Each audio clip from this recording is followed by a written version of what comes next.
ಇವತ್ತಿನ ಅಮೃತವಾಣಿ ಪ್ರಾಮಾಣಿಕತೆ ಜೀವನದ ಮೂಲ ಮಂತ್ರವಾಗಿರಲಿ ಎಂಬುದು.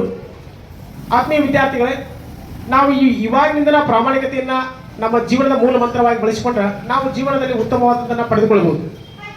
ಪ್ರಾಮಾಣಿಕವಾಗಿದ್ರೆ ಏನಾಗ್ತದ, ನಾವು ಪ್ರಾಮಾಣಿಕರಾಗಿರ್ಲಿಕ್ಕಂದ್ರೆ ಏನಾಗ್ತದೆ, ನಾವು ನಮ್ಮ ಜೀವನಕ್ಕೆ ನಾವೇ ಮೋಸ ಮಾಡ್ಕೊತೀವಿ. ಒಂದ್ಸಲ ಹಿಂಗ ಕತ್ತೆ ಮೇಲೆ ಅದರ ಮಾಲೀಕ ಏನ್ ಮಾಡ್ತಾ ಉಪ್ಪಿನ ಮೂಟೆಯನ್ನು ಹಾಕೊಂಡು ಹೋಗ್ತಾ ಇತ್ತು.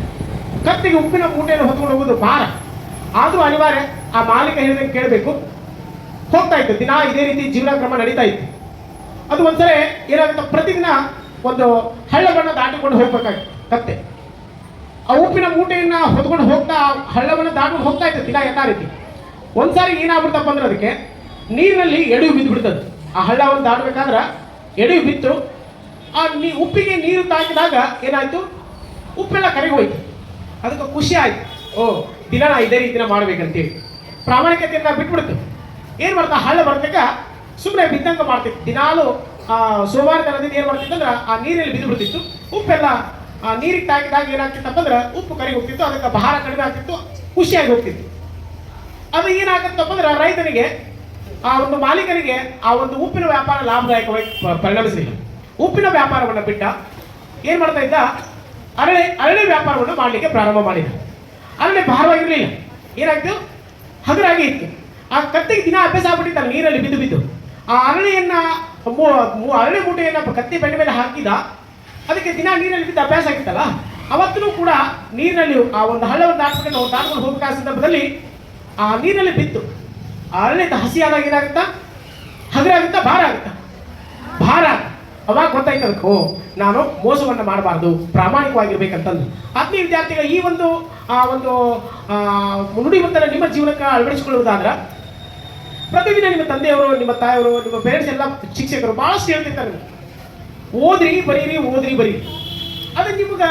ಅದು ನಿಮ್ಮ ಪ್ರಾಮಾಣಿಕತೆ ಅಲ್ಲ. ಇನ್ನೊಬ್ರು ಹೇಳಿದಲ್ಲಿ ಅದು ನಿಮ್ಮ ಪ್ರಾಮಾಣಿಕತೆಯಿಂದ ನಿಮ್ಮ ಕರ್ತವ್ಯ. ಪ್ರತಿದಿನ ಓದುವುದು, ಬರೆಯುವುದು, ಅಭ್ಯಾಸ ಮಾಡುವುದು ವಿದ್ಯಾರ್ಥಿಗಳ ಕರ್ತವ್ಯ. ಶಿಕ್ಷಕರ ಕರ್ತವ್ಯ ಪಾಠ ಮಾಡ್ತಾರೆ. ನಿಮಗೆಲ್ಲ ಎಲ್ಲಾ ಪರೀಕ್ಷೆಯನ್ನು ಶಿಕ್ಷಕರ ಓದಿ ಬರೆಯೋಕ್ಕಾಗಲ್ಲ.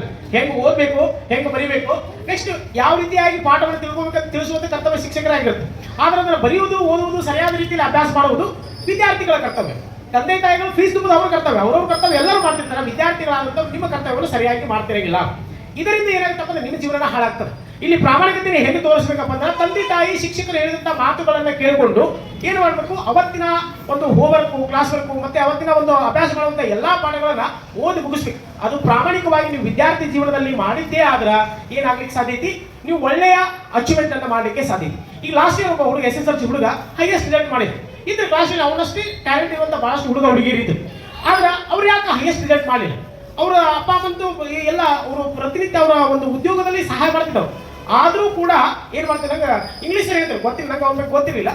ತರಕಾರಿ ಬಜಾರ್ದಾಗ ಕುಂತ್ಕೊಂಡು ಓದ್ಕೊಂಡು ಕುಂತಿದ್ರು. ತರಕಾರಿ ಮಾರ್ಬೇಕಾರೆ ತರಕಾರಿ ತಗೊಳಕ್ ಬಂದಾರ ಯಾರ ಸಚಿನ್ ಅಂತ ಒದರಿ ಅವಾಗ ಎತ್ತು ನೋಡ್ತಿದ್ದ. ನಾವು ಅಲ್ಲಿವರೆಗೆ ಅವ್ರ ಕಡೆ ಲಕ್ಷ್ಯ ಕೊಡ್ತಿರ್ಲಿಲ್ಲ. ಅಷ್ಟು ಅಭ್ಯಾಸದಲ್ಲಿ ಅಲ್ಲೇ ಕುತ್ಕೊಂಡು ಓದ್ತಾ ಇರ್ತದೆ. ಅಂದ್ರೆ ಏನಪ್ಪ ಅಂದ್ರೆ ಅವ್ರು ಪ್ರಾಮಾಣಿಕವಾಗಿ ಎಲ್ಲಿ ಏನಕ್ಕೆ ಅವ್ರ ತರಕಾರಿ ಬಜಾರದಲ್ಲಿ ಅವರಮ್ಮ ತರಕಾರಿ ಮಾಡಿ ಕುಂದಿರಿಸಿದ್ರು ಕೂಡ ಏನ್ ಮಾಡ್ತಾ ಅವ್ನು ಮತ್ತೆ ಅವ್ರ ಅಭ್ಯಾಸವನ್ನು ಮಾಡೋದು ಬಿಟ್ಟಿರಲಿಲ್ಲ. ಅದಕ್ಕೆ ಅವನು ಅಷ್ಟೊಂದು 95% ಮಾಡಲಿಕ್ಕೆ ಸಾಧ್ಯ ಆಯಿತು. ಮತ್ತೆಲ್ಲ ಒಳ್ಳೆ ಕಾಲೇಜಲ್ಲಿ ಏನಪ್ಪ ಅಂದ್ರೆ ಫ್ರೀ ಆಗಿ ಅಡ್ಮಿಷನ್ ಸಿಕ್ತು ಅಂತ. ನೀವು ಪ್ರಾಮಾಣಿಕತೆಯನ್ನು ನಿಮ್ಮ ಜೀವನದಲ್ಲಿ ಅಳವಡಿಸಿಕೊಂಡ್ರೆ ಏನಾಗಲಿಕ್ಕೆ ಸಾಧ್ಯತೆ, ಉತ್ತಮ ಸಾಧಕರಾಗಿ ಹೊರಹೊಮ್ಮಲಿಕ್ಕೆ ಸಾಧ್ಯತೆ ಎಂಬುದು ಇವತ್ತಿನ ಅಮೃತವಾಣಿ ತಾತ್ಪರ್ಯ. ಧನ್ಯವಾದ.